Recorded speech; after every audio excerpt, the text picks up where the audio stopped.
It's kind of Should we do it again? It's kind of hard to do that when you're standing on books. She's just so little. Welcome to the Horizon Kids Sunday vlog. Well, hey everyone. Happy Sunday. Happy Sunday. Welcome to vlog number 67. 67. And again, 67. 67. It's good finger exercises. Sure. Yeah, the other one you can do is this one where you go. Just do that all day and you'll end up with a really strong pointer.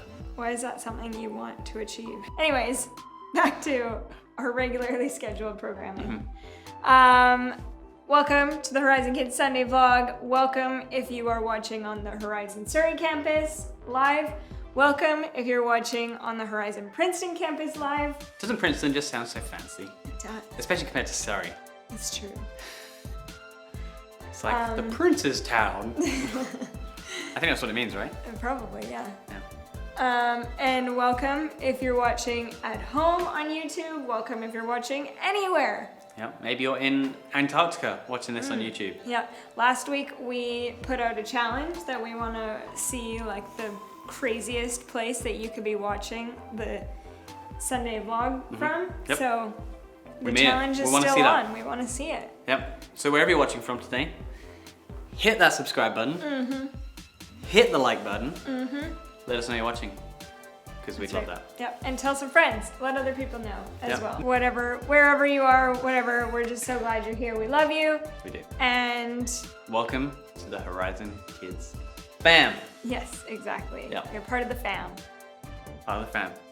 Well, Being part of the fam, yeah, means that hopefully we know when your birthday is. right?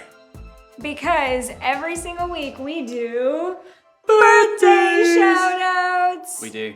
And you know, as a side note, we've mentioned a few times, if you haven't been on, like if you haven't been to an in-person Horizon Kids event before, then we probably don't know your birthday, which is sad, and that would mean that we would miss giving you a shout out. So let us know, get your parents to email me or DM me on the Horizon Kids Instagram account. Let me know when your birthday is so that we can give you a good old Horizon Kids shout out. Yeah.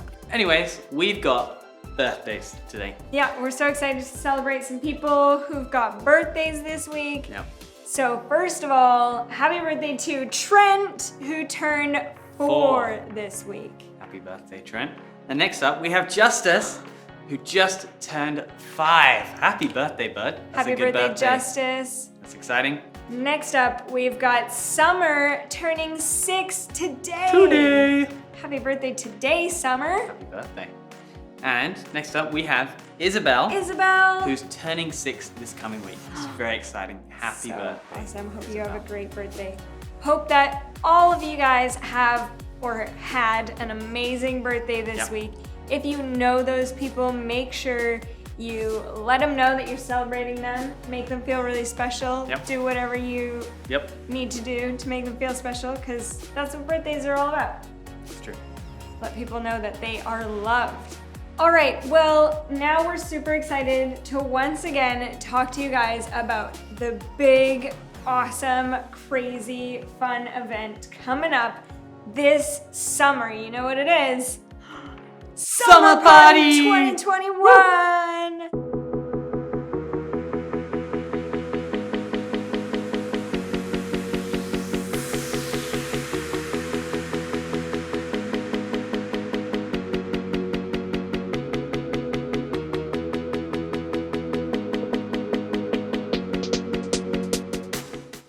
That's so exciting. Okay, Kylie, I need you to make the letters with your hands as we go through them. So, but they need to be right on the screen, so they'll be backwards for you. Okay. So S, U, M, M, E. Oh, lowercase e. I see. R. P. That's hard. Oh, that's not that hard. A. R. T. Y. 2. 0. 2. 1. Nice. There we go. Summer Party 2021 Yeah. is happening August 17 to 20th. 20. Everybody say it with us. August 17th to 20th. Yep. And where can they go to register, Carly? With your hands? You can, no, with my hands, too many letters. You can go to register for that at horizonfam.ca.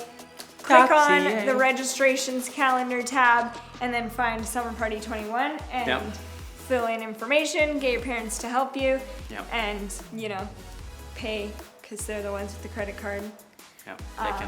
But it's going to be awesome. Yeah, and a bunch of you guys have registered already. It's super exciting. So we can't wait for what is going to be super cool. Probably the best week of the summer. I think it will be. I mean, it usually is. Yep. Even last year when we had our Summer Party minis, it was still so much fun. We had some awesome times together. I know you guys had a blast. And if you remember, 2 years ago, Summer Party 2019 was crazy epic. We've just had some really good times. We have. You know, and you can look forward to more fun times coming up this summer at Summer Party 2021. Yep. It's gonna be really cool. What are some things we can be looking forward to? For Summer Party? Yeah. We're gonna have some epic times of worship and some amazing rallies together. Yeah. We're gonna watch some cool videos together Those times we've are done before. so fun.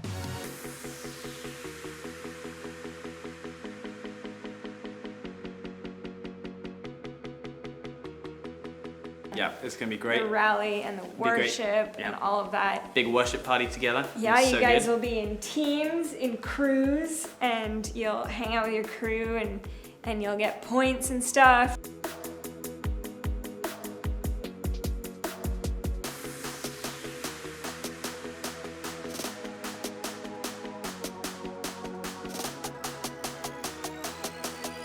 It's super fun.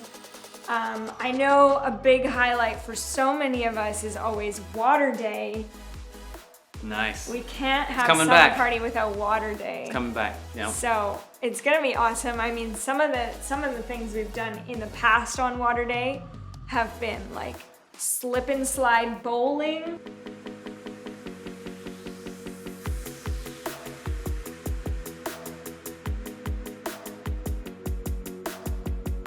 Do you remember when we had that huge slide a couple years ago? That was insane. It was so high.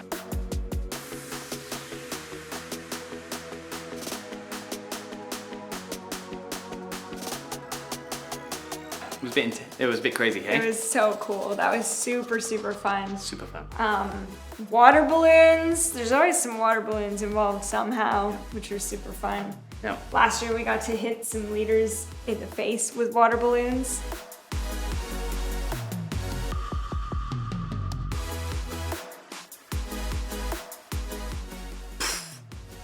Well, you thought you were going for a high five. I was. That's your high five. It happened again. I feel like you're tricking me. Okay. Other things that we've done in the past have been some really cool crafts. Yep.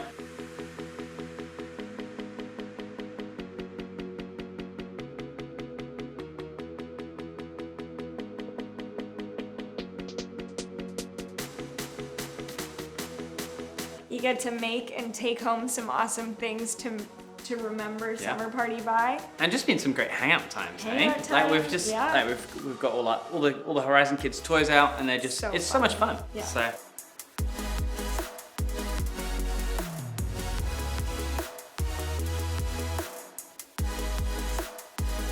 it's gonna be a great time. Cool, and it's full days again this year. So we look forward to seeing you guys at Summer Party 2021. You don't want to miss it. You don't want to miss it. Don't want to miss it.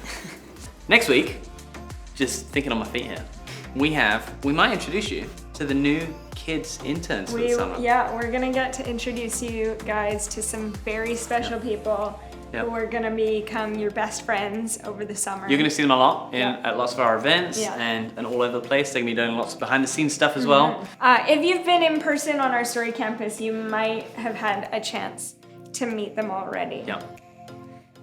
But we're so excited to introduce them to you. So that'll be next week. Make sure you tune in. That's cool. That's gonna be great. Well, that leads us to talk about our theme for the month of June. We're now on week 3 of June, and our theme is press play, get in the mix. Get in the mix. Yeah, what are we talking about all month long? Well, all month long, Connie, we are talking about confidence, which is learning to see yourself the way God sees you. And we've got a Bible verse to accompany that, which is... We do, and it's found in Psalm 27, verse 13. And it says, I remain confident of this. I will see the goodness of the Lord in the land of the living. That's great. And we're talking all about confidence because ultimately our confidence comes from God. God who created us, God who loves us so much that he would do absolutely anything to be with us. So good. Which is so cool. So that's why our confidence comes from God. That's why that is the Bible verse we're looking at all month long. And today for week 3, what's our bottom line? Our bottom line is God can use you no matter what. So cool. We're going to look at that. We're going to look into a Bible story about that, about a man named Gideon. And then we're going to hear some really great words from our good friend, Vanessa. So stick around. I almost said happy birthday, Vanessa. I was just so in the rhythm. Because whenever you do a name, like, Vanessa, happy birthday, Vanessa. Oh, it's a great day. That's wrong. I don't think it's her birthday yet. It's not. No. No. But yes, we're looking forward to hearing a great message from We are. Vanessa in a little bit. It's going to be good. So let's watch our videos now and then hear from her after.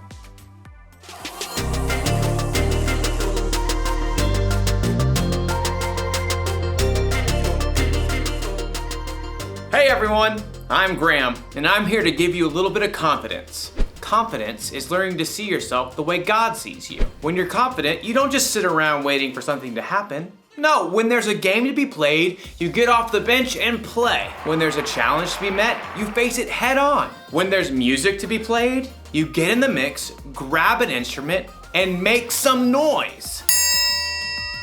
See what I mean? Confidence. Believe it or not, some people think the triangle isn't that important of an instrument. The band could get along just fine without it. But we know better, don't we? I mean, how else would you know when someone on TV had a good idea?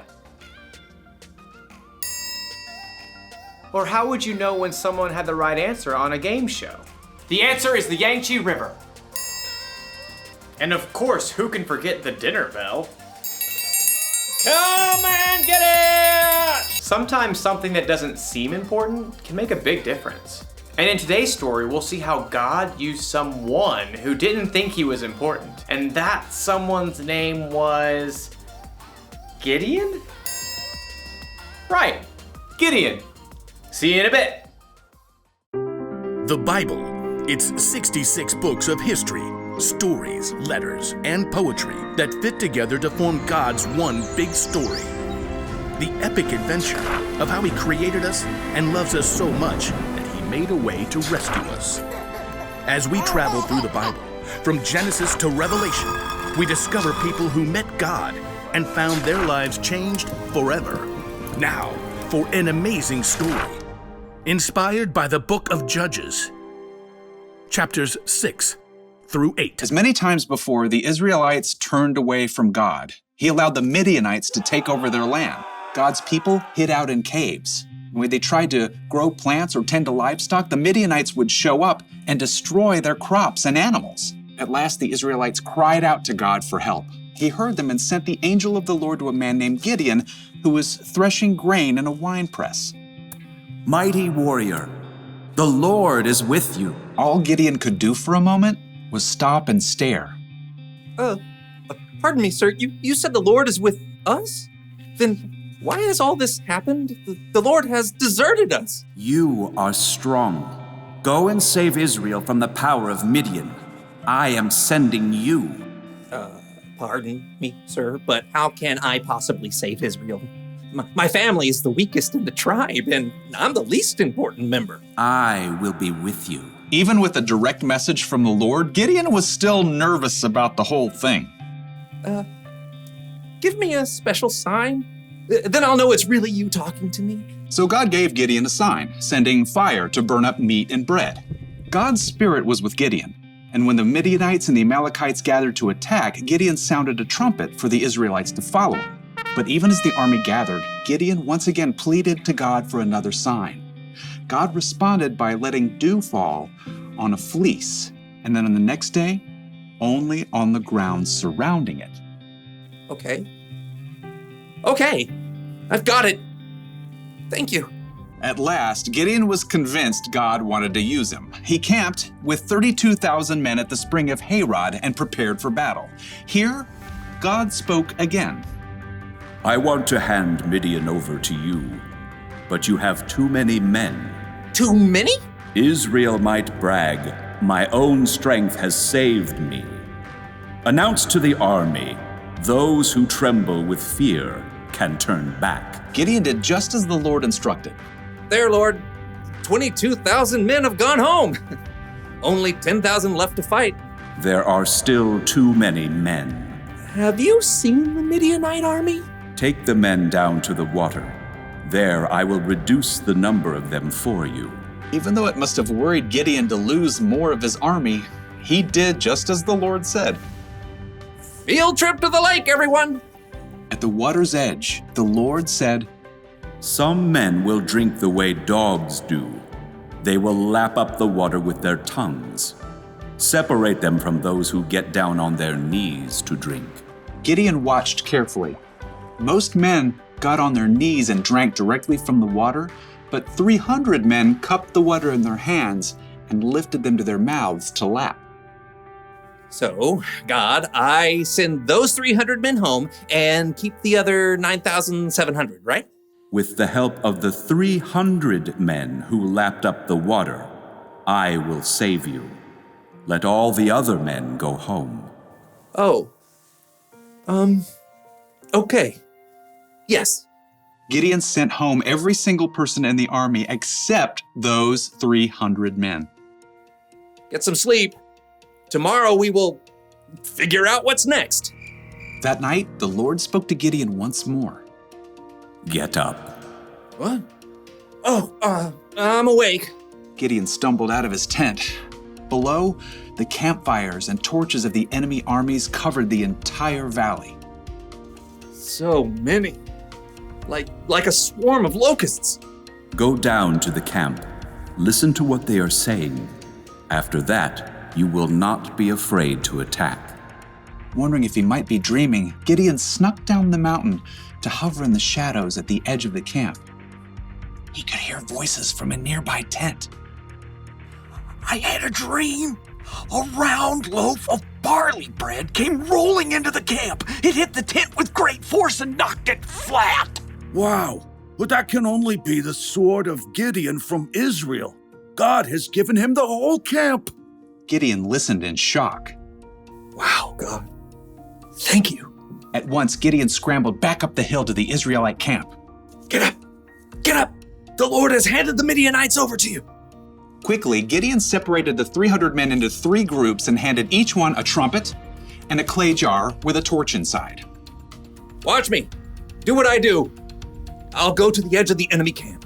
Then we'll blow our trumpets from all around the camp and shout, "For the Lord and for Gideon!" Gideon and his men headed quietly down the slope, fanning out in groups to surround the vast enemy camp. Okay, get ready. As soon as Gideon sounded his trumpet, he smashed his jar so the torch shone brightly. The other 300 men did the same. For the Lord! A sword for the Lord!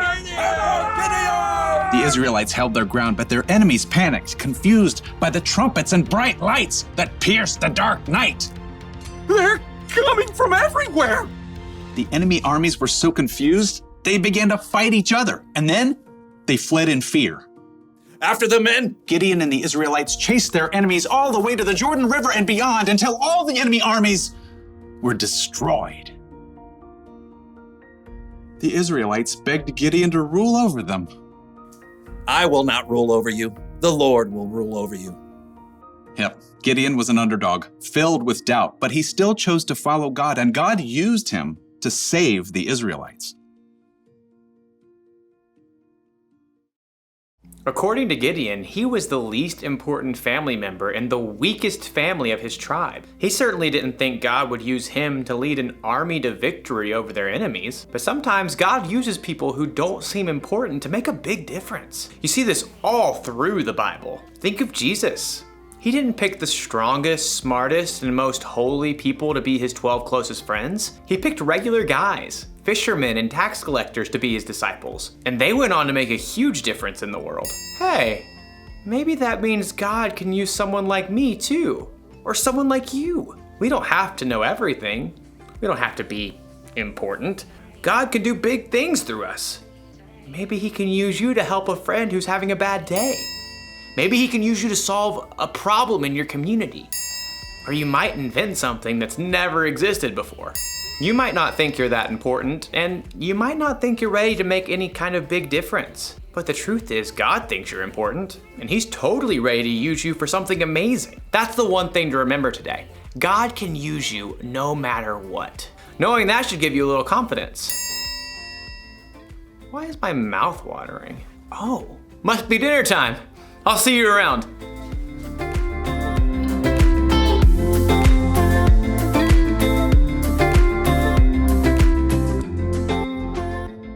Hey everyone, we're on week 3 of June, which means school is done. Almost done. Depends how old you are. This month we've been looking at confidence, learning to see yourself the way God sees you. Once when I was about 8 years old, there was a drawing contest at my library. To participate, we had to draw a picture of us enjoying our favorite book in our library. I really wanted to draw something, but when I saw my brothers started to draw for the contest, I started to think that it would be useless for me to even try to compete with them. I thought they drew so much better than me. But then something in me told me I should try anyways, because I would never know unless I tried. And so I submitted my picture at the last minute, and guess what happened? I actually won the 3rd prize, which was really cool because I got this board game and my name was in the local newspaper, which was only a few pages because remember I come from a tiny town. But anyways, today I still remember this story when there's something that I have to do but I don't feel good enough. God taught me that day that I should not let comparing myself with others stop me from trying something, especially when it's something He has put on my heart.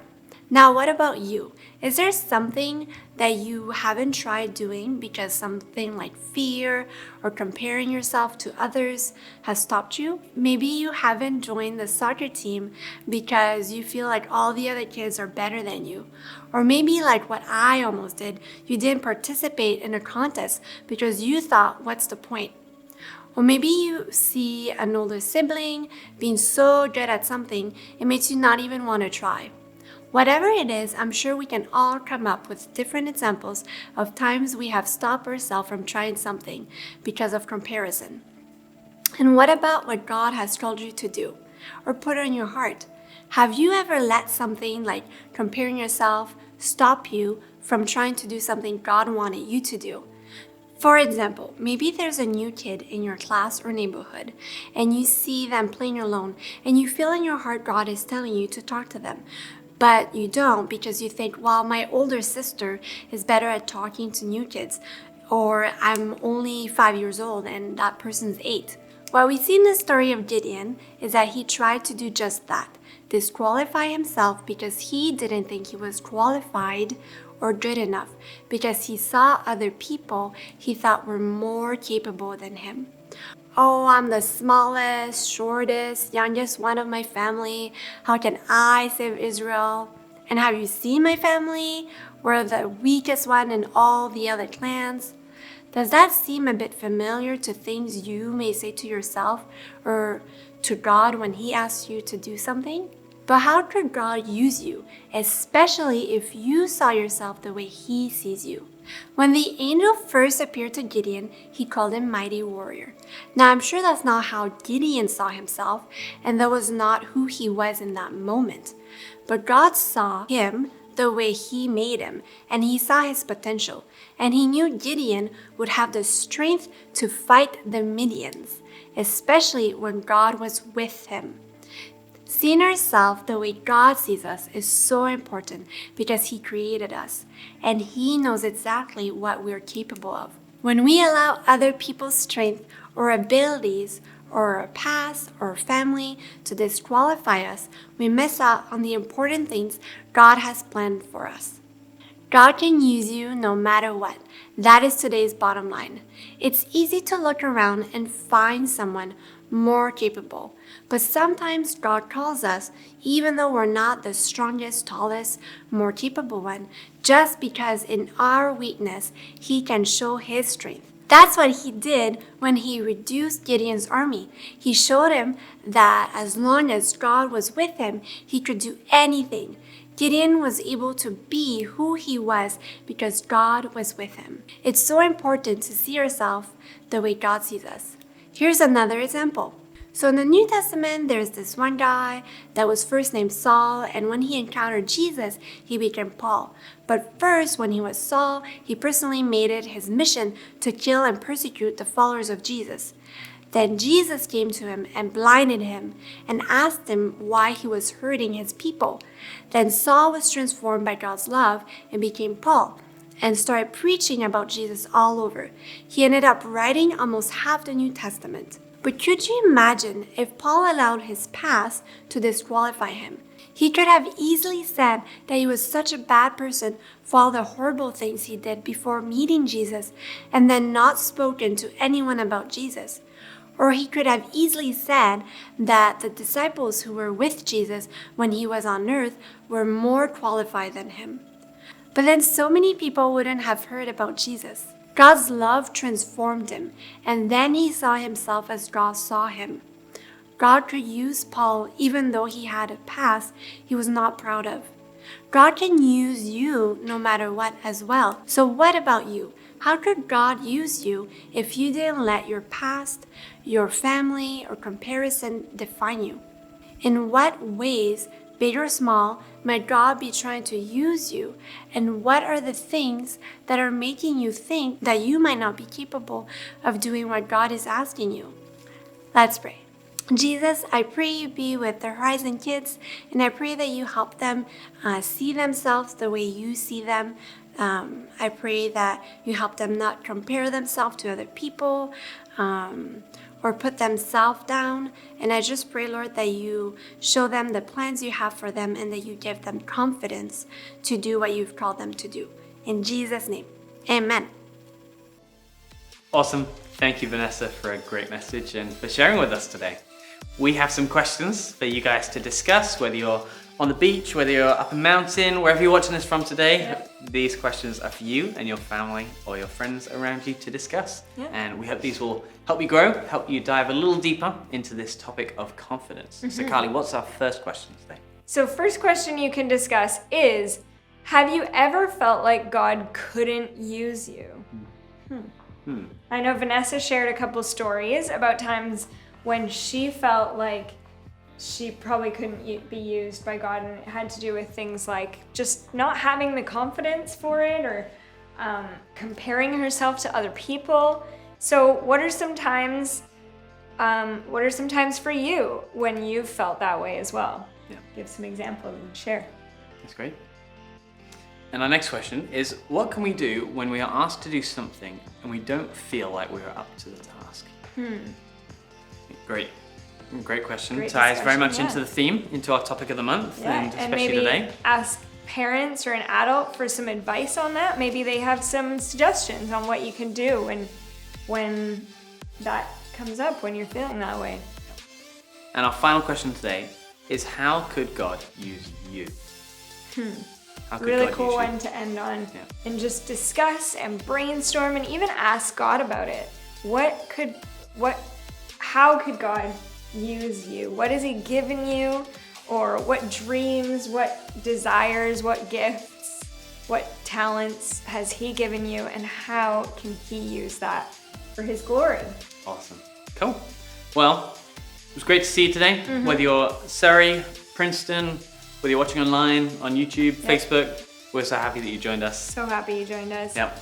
Just a reminder, get registered for Summer Party. Summer Party horizonchurch.ca. 2021. It's going to be awesome. You don't want to miss it. It's going to be awesome. We're just going to keep talking about this all summer All summer. until it happens because we're that excited. We are. So, we'll see you guys around. Thanks for watching. See you soon. Bye.